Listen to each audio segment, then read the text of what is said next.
Patut bersyukur bahwa dalam beberapa dasawarsa ini negara kita terhindar dari konflik bersenjata dengan negara asing. Ini berkat kepemimpinan dan kenegarawanan pemimpin-pemimpin kita. Untuk itu, saya ucapkan terima kasih dan saya mengajak kita semua mengucapkan terima kasih kepada semua pemimpin dan presiden kita terdahulu. Juga saya bertekad manakala saya menerima mandat dari rakyat untuk tetap menjalankan politik bebas aktif, non-blok, menghormati semua negara, menjadi tetangga baik bagi semua negara di kawasan kita, menjaga jarak yang tidak terlalu jauh tapi juga tidak terlalu dekat dengan semua kekuatan, menjalin kerjasama ekonomi.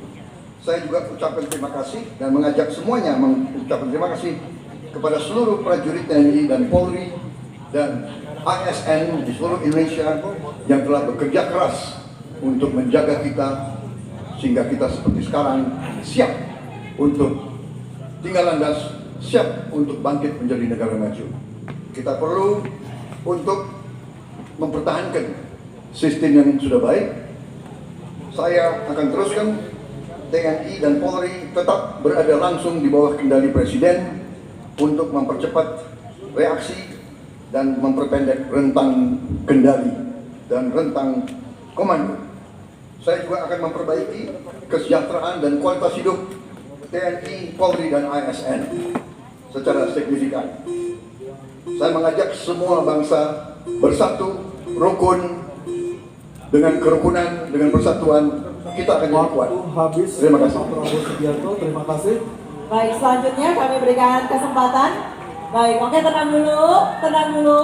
Kami beri kesempatan untuk calon presiden nomor urut 3 Bapak Ganjar Pranowo untuk menyampaikan pernyataan penutup. Waktu Bapak 2 menit, silakan.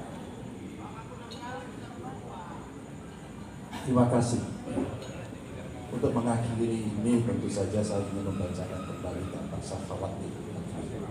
Kalau dari buku himpunan RKAKR 2019-2004, anggaran Kementerian Pertahanan 2019 107,9, 2020 Malah kali karena disalahkan. 136,993 triliun ada peningkatan. Maksud saya agar kita tidak keliru pada soal data dan capaian yang kita dari data lakibnya Kemenko Polhukam yang dipublish secara terbuka karena kami tidak bisa mendapatkan data dari Kemenhan secara terbuka. Iya, data kan lengkap dari Mahfuda. Essential cost kita tentang kemungkinan akan berat untuk bisa terpenuhi. Maka Bapak Ibu, dalam konteks politik luar negeri kita, maka otonomi strategis menjadi begitu penting untuk meredefinisi dari politik kita yang bebas aktif. Duta besar cyber menjadi penting karena problem besar kita hari ini adalah pada dunia digital. Maka kita perlu duta besar ini untuk merespon perubahan-perubahan global yang ada. Duta besar krisis iklim kita perlukan, garda samudra sebagai strategi baru dari poros maritim dunia. 100% pesawat kita mesti siap tempur, alutsista kita mesti siap tempur, dan zero tolerance untuk kecelakaan pada alutsista kita. Kekuatan pertahanan Indonesia di angkatan cyber akan kita tingkatkan dan anggaran pertahanan hingga 2% dari PDB.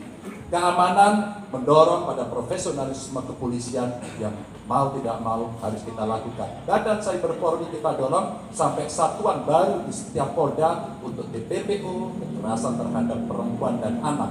Tentu kesejahteraan prajurit dan keluarga menjadi begitu penting untuk mendapatkan perhatian.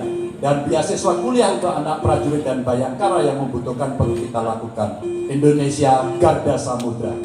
We are Groot. Habis Bapak Ganjar Pranowo. Oke, tenang dulu. Baik, kesempatan berikutnya kami berikan kepada calon presiden nomor 1 Bapak Anies Baswedan menyampaikan pernyataan penutupnya dalam waktu 2 menit. Silakan Pak Anies. Sebagai Presiden Republik Indonesia, maka prioritas pertama dan terutama adalah memastikan rasa aman pada tiap keluarga dan setiap jengkal tanah Indonesia. Dan itu artinya kita memastikan bahwa mereka yang diberi tugas untuk mengamankan dipikirkan kesejahteraannya. Memastikan bahwa kenaikan gaji tiap tahun, memastikan mereka punya rumah dinas, memastikan kesejahteraannya aman sehingga mereka bisa konsentrasi. Siapa itu? TNI, Polri, termasuk ASN di bidang pertahanan. Itu kunci yang satu. Yang kedua, ketika kita berbicara tentang menjaga keamanan, maka kita juga berbicara tentang bagaimana pelibatan kita di dalam kancah internasional. Presiden akan menjadi panglima diplomasi dunia Indonesia di tingkat dunia. Hadir, mewarnai, membawa nilai-nilai Indonesia. Dan seperti juga di debat ini, tidak banyak ruang diberikan untuk berbicara di forum global. 2 menit, 3 menit itulah waktunya. Tapi di situ seninya, bagaimana kompleks gagasan Iya, singgung. bisa berfungsi secara lugas. Dan ketika Indonesia menyampaikan posisinya tegas, maka kita tidak akan ragu. Kita memperjuangkan penghapusan penjajahan di muka dunia. Maka Indonesia tidak sungkan untuk mengatakan pada negara manapun, hentikan penjajahan di tanah Palestina. Dan usahakan itu lewat diplomasi ke seluruh tempat. Bukan cuma sekedar statement dari Menteri Luar Negeri, tapi serius menjajaki seluruh kekuatan. Kita menginginkan Indonesia kembali menjadi kekuatan yang segani. Dan mulainya dari mana? Dari pemimpin yang menjunjung tinggi etika, pemimpin yang menjunjung tinggi ilmu pengetahuan, pemimpin yang terbuka atas gagasan mempertahankan Indonesia atas ancaman-ancaman baru.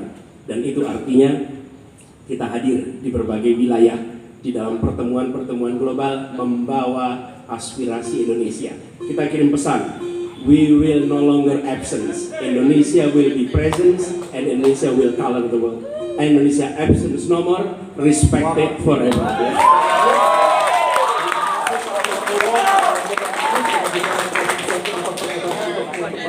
Dan kita berikan apresiasi kepada para calon presiden 2024 yang telah merampungkan seluruh rangkaian debat pada malam hari ini. Hadirin kami persilakan untuk tepuk tangan. Dan masih tersisa 2 debat lagi yang akan diselenggarakan oleh KPU. Dan kami mengingatkan Anda untuk menggunakan hak pilih Anda pada rapat